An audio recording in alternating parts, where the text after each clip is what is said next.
খুব সাবধানে রাখতে হবে, তাতে কিন্তু জলটা পড়ে যাওয়ার সম্ভাবনা রয়েছে। ঠিক আছে, দেখো এই গ্লাসের উপরে এই গ্লাসটা আমরা চাপিয়ে দিলাম। এরপরে আমরা যদি এই কার্ডবোর্ডটা সরিয়ে নিই তাহলে কি হবে বা কি হতে পারে সেটা আমরা দেখতে চাই। ঠিক আছে, তো দেখো এই যে জল রয়েছে রেড কালার, এখানে রয়েছে ইয়েলো কালার জল। এইবার এই কার্ডবোর্ডটাকে আমি আস্তে আস্তে সরিয়ে দেব। ঠিক আছে, খুব সাবধানে এটা করতে হবে, না তো কিন্তু কিছুটা জল হয়তো বেরিয়ে যেতেও পারে। আমরা সাবধানে করার চেষ্টা করছি, দেখি কি হয়।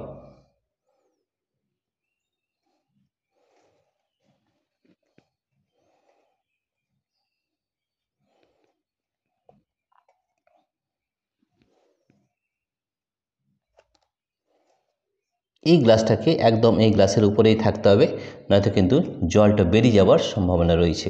আমরা চেষ্টা করব